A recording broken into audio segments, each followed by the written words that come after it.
धन्यवाद। इसके बाद दूसरी वक्ता यहाँ आने जा रही है जिसका नाम है सादिया शेख। सादिया शेख बॉम्बे की ही रिजवी कॉलेज से आती है, मुस्लिम माइनॉरिटी कॉलेज है, बट कॉलेज ने एक फरमान निकाला है कि जो स्टूडेंट एनआरसी विरोधी प्रोटेस्ट में आएगा उसको कॉलेज से निकाल दिया जाएगा, उनको वहाँ से निकाल दिया जाएगा और एम्प्लॉय को भी ऐसे बोला है। बट वो होते हुए भी कॉलेज से फरमान निकलता है, बट ये लड़की टाटर रोड के प्रोटेस्ट में आती है और यहाँ इस प्रोटेस्ट में भी आता है। ये पैजामा से साहब ने जैसे कहा है वो दिन का जिसके वादा है, वो वादा पूरा करने के लिए आ रही है सादिया शेख। जोरदार तालियां बजाइए।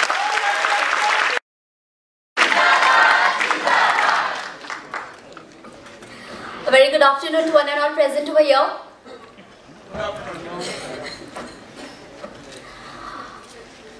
पता है मुझे मेरे घर पे कोई लड़कों के नाम से पुकारता है तो कोई लड़की के नाम से, और घर के बाहर सड़क पर मेरी पहचान बस एक औरत की है।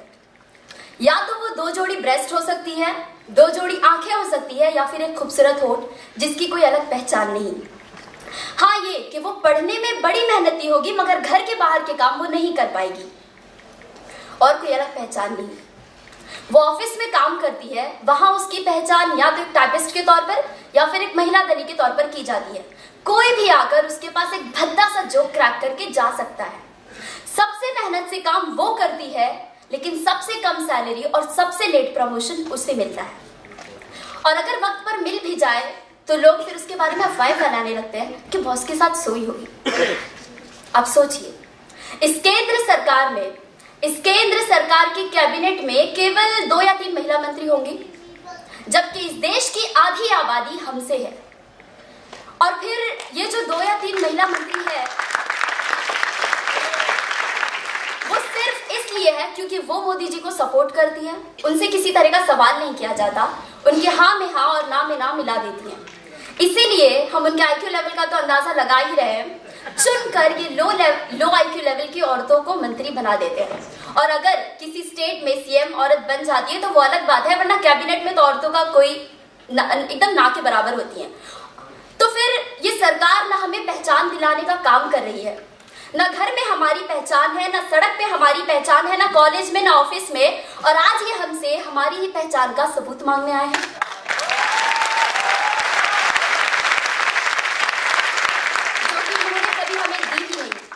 मान लीजिए कि मैं एक अकेली औरत हूँ, मेरा कोई पति नहीं है, तो फिर इस सीएए और एनआरसी पर मैं क्या करूंगी? मान लीजिए कि मैं एक दलित औरत हूँ, तो फिर मैं कहाँ जाऊंगी? मान लीजिए कि मैं अगर एक आदिवासी औरत हूँ तो मैं क्या कहूंगी? अगर मैं ट्रांसजेंडर हूँ तो मैं अपनी पहचान क्या बताऊंगी? दुनिया की आधी आबादी को तो पहले ही आपने मर्दों पर डिपेंडेंट बना रखी है, और अब जब ये थोड़ा आजाद होने की कोशिश कर रही है तो फिर एनआरसी लाकर आप इनसे उनके बाप के कागजात दिखाने की मांग कर रहे हैं। फिर हमारी खुद की पहचान का क्या साहब? अब सोचिए, ये जो 2014 के बाद हमारी सरकार ने जितनी भी स्कीमें लाई है, चाहे वो डिमोनेटाइजेशन हो, 370 का हटाना हो, एनआरसी हो, सीए हो, इसमें किसका भला हुआ है? आपका या आपका? मैं तो कहूंगी कि मेरा नहीं हुआ और ना ही होगा, क्योंकि फर्स्ट ऑफ ऑल मैं माइनॉरिटी से बिलोंग करती हूँ। और पता है क्यों नहीं होगा?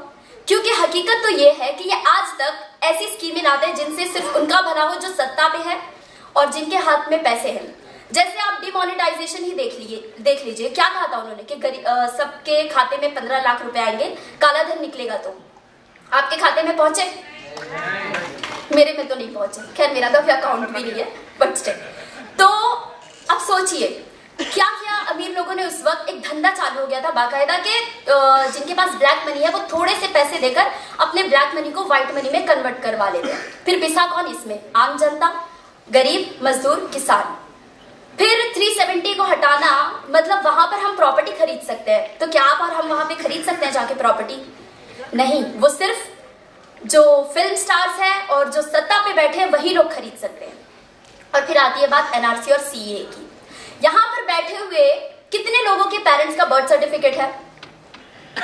चलिए मान लेते हैं कि आपके पास होंगे, पर मैं बता दूं कि मेरे खुद के पेरेंट्स के पास नहीं है बर्थ सर्टिफिकेट, और उन्हें तो अपना डेट ऑफ बर्थ भी नहीं याद है। तो फिर क्या उन्हें डिटेंशन सेंटर में डाल दिया जाएगा? फिर उन गरीब मजदूर और किसानों का क्या, जिनके घर हमेशा सैलाब की जद में आकर बह जाते हैं, जिनके घर हमेशा उस दंगा फसाद उन सब के जिद में जल जाते हैं। अमीर को क्या, वो फिर अपनी सेटिंग करवा के फर्जी डॉक्यूमेंट्स बनवा लेंगे। मगर ये गरीब अगर हफ्तों क्या महीनों भर भी लाइन में खड़े रहे ना, तो कोई इन्हें गारंटी नहीं दे सकता कि इनके डॉक्यूमेंट्स बन जाएंगे। और फिर किसका नुकसान? हमारी देश की जीडीपी गिरेगी, इकोनॉमिक लॉसेस, अनएम्प्लॉयमेंट इश्यूज और बढ़ेंगे। और सबसे ज्यादा इंपॉर्टेंट, एक औरत होने के नाते मैं जिस चीज पर सवाल करना चाहूंगी गवर्नमेंट से, कि हर वक्त जिस चीज का मुझे डर लगता है, आज सदियां गुजर जाने के बाद भी मुझे अपनी पाकीज़गी का सबूत देने के लिए शोलों में झुलसना पड़ता है। न जाने कब जन्माती मार दी जाऊं, न जाने कब हवस की मीना बाजार में नीलाम कर दी जाऊं, न जाने कब तलाक कर अपनाई जाऊं तो न जाने कब निकाह कर अपनाई जाऊं तो न जाने कब तलाक कर ठुकराई जाऊं, न जाने कब ऊंचाई से नीचे गिरा दी जाऊं तो कब किसी कोठे में ढकेल दी जाऊं तो कब किसी जुए में दांव पर लगा दी जाऊं, और कब मेरी इज्जत, मेरी किस्मत का रखवाला मुझे बेआबरू कर दे सिर्फ इसलिए क्योंकि मैं एक औरत हूं। तो मैं पूछना चाहती हूँ कि कितना सेफ है हिंदुस्तान औरतों के लिए? हिंदुस्तान में तो औरतों को सरस्वती माना जाता है ना, देवी और लक्ष्मी का रूप माना जाता है।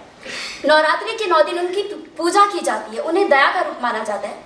तब कहाँ जाती है आपकी दया? तब कहाँ जाती है आपकी दया जब किसी बच्चे के अंदर मोमबत्ती तो किसी लड़की के अंदर रॉड डाला जाता है और किसी लड़की को तो जिंदा ही जलाकर मार दिया जाता है? कहाँ जाती है तब आपकी दया? और फिर गजब की बात तो ये कि पहले तो कोई इसके खिलाफ आवाज उठाने की हिम्मत नहीं रखता था, और जब कोई आवाज उठाता है तो उसे ही उल्टा देशद्रोही और आतंकवादी कहकर जेल में डाल दिया जाता है या फिर फांसी चढ़ा दिया जाता है। और तब ये ट्विटर पे ट्वीट करते हैं कि अगर आप प्रोटेस्ट कर रहे हो, आप नारे लगा रहे हो, तो आप पाकिस्तान के हिंदू प्रताड़ित का सोचो। तो मैं आपसे पूछती हूँ कि क्या हिंदुस्तान के सभी हिंदू को उनका हक मिल गया? क्या वो सेफ है? अगर सेफ है तो फिर मैं एक बात बताऊं कि महाराष्ट्र के एक गांव में जय मां भवानी के नारे लगाते हुए एक हिंदू दलित औरत को निर्वस्त्र कर क्यों घुमाया गया? तो आप सोचिए, ये जो एनआरसी और सीएए है वो सिर्फ हमें मुद्दे से भटकाने की साजिश है, जनता के सवालों से बचने की साजिश है, और तब ये स्टूडेंट्स पर हमला करते हैं। और क्या हमसे बार बार सवाल किया जाता है कि तुम स्टूडेंट्स हो, तुम पॉलिटिक्स क्यों करते हो? तुम्हें क्लास में होना चाहिए, सड़कों पर नहीं। तो मैं कहती हूँ हाँ, मैं स्टूडेंट्स हूँ, मैं पढ़ती हूँ। क्या मैं पढ़ती हूँ? पॉलिटिकल साइंस, मैं पढ़ती हूँ सोशल साइंस। तो क्या पढ़ने का मकसद सिर्फ मशीन बनाना सीखना ही रह गया? नहीं, मैं पढ़ती हूँ पॉलिटिक्स, इसीलिए मैं पॉलिटिक्स की बात करती हूँ। और अगर आपको ये पॉलिटिक्स नहीं करवानी तो फिर आप क्यों हर उस नौजवान से जो 18 साल का हो जाता है उससे आप वोट लेने चले आते हैं?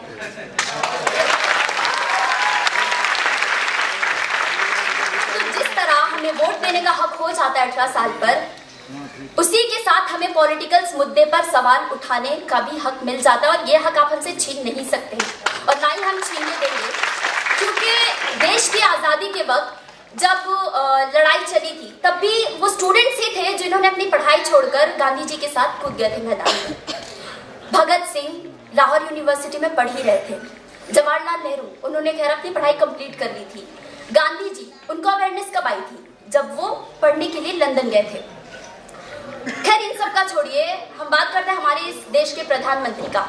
उनके पॉलिटिक्स में शुरुआत कब हुई थी? स्टूडेंट मूवमेंट से ही ना। तो आप हमसे कैसे एक्सपेक्ट कर सकते हैं कि हम स्टूडेंट्स होकर जो कि पॉलिटिकल साइंस पढ़ता है, सोशल साइंस पढ़ता है, वो पॉलिटिक्स की बात ना करें? नहीं जनाब, हम करेंगे। अब बारी है आपकी कि आप मत कीजिए, क्योंकि आपकी उम्र हो गई है, आप रिटायर हुई है।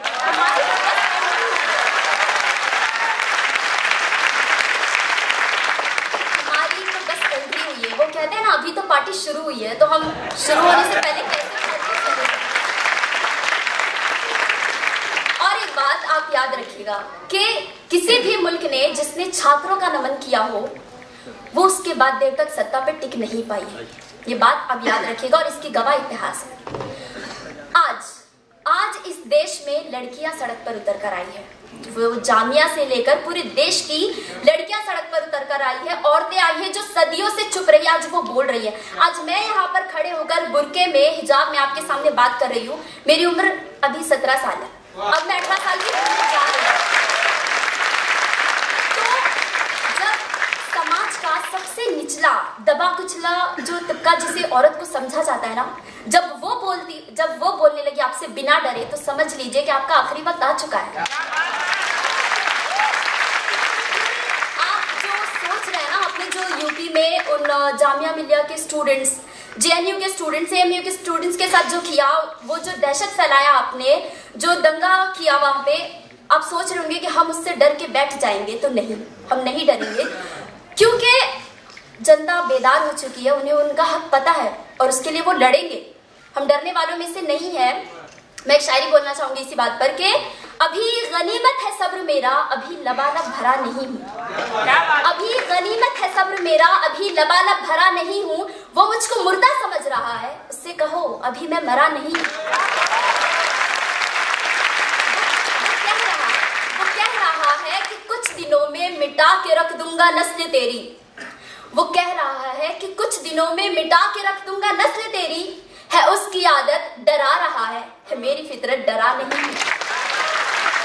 आखिर में मैं उन तमाम माओ बहनों बेटियों को सल्यूट करना चाहूंगी, उन स्टूडेंट्स को जिन्होंने अपना बाप खोया, अपने भाई को खोया, अपने शौहर को खोया, लेकिन फिर भी वो सब्र और वो हिम्मत नहीं खोई, वो लड़ते रहे। और इस बात का भी यकीन दिलाना चाहूंगी कि हम सब आपके साथ हैं आखिरी वक्त तक, हम डरने वालों में से नहीं है। और जो वो दहशत फैला रहे हैं, तो ये सुनिए कि हवा काम अपना करती है, बुझा देती है शमों को। हवा काम अपना करती है, बुझा देती है शमों को। हम अपना काम करेंगे, नए दिए जलाएंगे। Committee who gives me this opportunity to stand here and talk with you people, especially with my identity. Thank you.